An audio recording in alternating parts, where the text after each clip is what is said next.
नमस्कार साथियों, आज की वीडियो में हम जानेंगे कि बार्क, डीआरडीओ, इसरो, सेल में स्किल टेस्ट कैसे होता है। जो लोग स्किल टेस्ट की तैयारी कर रहे हैं, उनके लिए वीडियो काफ़ी ही महत्वपूर्ण होगा। हमारे साथ दीपक जी बैठे हैं, इनका अभी हाल ही में सेल में सिलेक्शन हुआ है। तो इनसे पूछते हैं कि स्किल टेस्ट में क्या-क्या हुआ था वहाँ पे। दीपक जी बताइए, स्किल टेस्ट में वहाँ पर क्या-क्या हुआ था? सबसे पहले स्किल टेस्ट करने के लिए सबका डॉक्यूमेंट वेरिफिकेशन होता है। हाँ, ओरिजिनल डॉक्यूमेंट चेक भी किया जाता है और एक फॉर्म फिलअप आपसे करवाई जाती है। हम लोगों से फॉर्म फिलअप करवाया गया, उसके बाद सारा डॉक्यूमेंट ओरिजिनल चेक हुआ। जैसे-जैसे जिसका डॉक्यूमेंट सही पाया गया, तो बारी-बारी से सबका इंटरव्यू के लिए एक दूसरा हॉल टाइप का था, उसमें हम लोग को ले जाया गया। अच्छा स्किल टेस्ट में क्या-क्या पूछा गया था, ये बताइए? स्किल टेस्ट में हमसे इंडक्शन मोटर के बारे में पूछा गया था और मेजर इंस्ट्रूमेंट भी रखा गया था, मल्टीमीटर भी रखा गया था। तीन इंडक्शन मोटर में क्या पूछा गया था? इंडक्शन मोटर में यही पूछा गया था कि इंडक्शन मोटर में कितना टर्मिनल होता है, तो हम बता दें जितना टर्मिनल होता है। फिर यह भी पूछा गया कि उन टर्मिनल का पहचान करने का क्या प्रोसेस होता है, कैसे हम लोग पहचान कर सकते हैं टर्मिनल का। मेगर से क्या क्वेश्चन पूछा गया था? मेगर से ही कि इस डिवाइस को दिखाया गया और पहचान मतलब पूछा गया कि यह कौन सा डिवाइस है, इस डिवाइस का नाम बताइए या इसका यूजेज बताइए कि इसका प्रयोग कहाँ किया जाता है, यही सब पूछा गया मेगर से। और कुछ पेड़ का? हाँ, और पूछा गया जैसे कि कैपेसिटर की आप पहचान कैसे करेंगे? कैपेसिटर के अलावा जो एमसीबी होती है, कितने टाइप्स की एमसीबी होती है और इंट्रोडक्शन भी पूछा गया।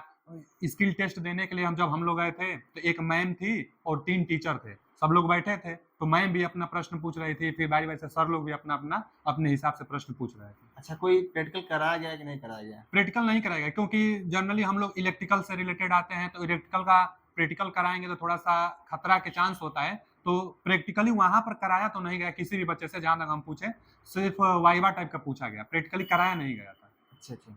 अच्छा, सेल में सिलेक्शन का क्या प्रोसेस है? हाँ, सेल में सिलेक्शन का प्रोसेस जनरली जैसे सभी एग्ज़ामों में होता है, क्या होता है कि ऑनलाइन फॉर्म आता है, उसको भरना होता है, उसके बाद एग्ज़ाम सेंटर बनता है। एग्ज़ाम सेंटर बनने के बाद वहाँ पर हम लोग जाकर एग्ज़ाम देते हैं, फिर क्वालीफाई होते हैं।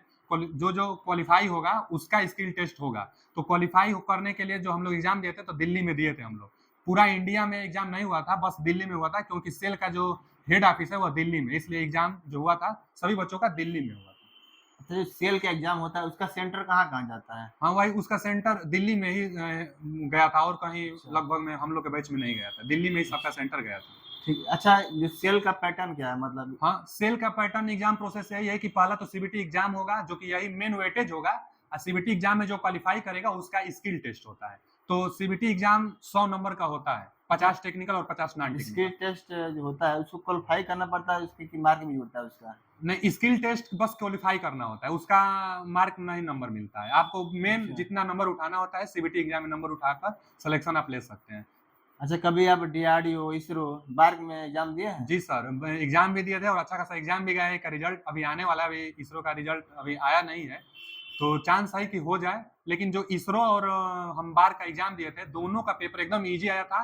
अब ईज़ी पेपर आने का कारण यह भी होता है कि इसरो और जो बार्क होता है, इसका एग्ज़ाम पैटर्न बहुत ईज़ी इसलिए होता है क्योंकि इनमें मेन वेटेज रिटेन एग्ज़ाम नहीं होता है सर, इसका मेन वेटेज होता है skill test. Skill test main weightage है इसरो डीआरडीओ में, जबकि सेल में उल्टा है। सेल में मेन सीबीटी एग्ज़ाम होता है। जबकि स्किल टेस्ट केवल क्वालीफाई करना होता है, जबकि इसरो और बार्क में उल्टा होता है। इसमें मेन है आपका स्किल टेस्ट क्वालीफाई करेंगे तभी सिलेक्शन हो पाएगी। ठीक है सर। आप सेल में सिलेक्शन हुआ, आपके आपके लिए बहुत ही हाँ, थैंक यू धन्यवाद।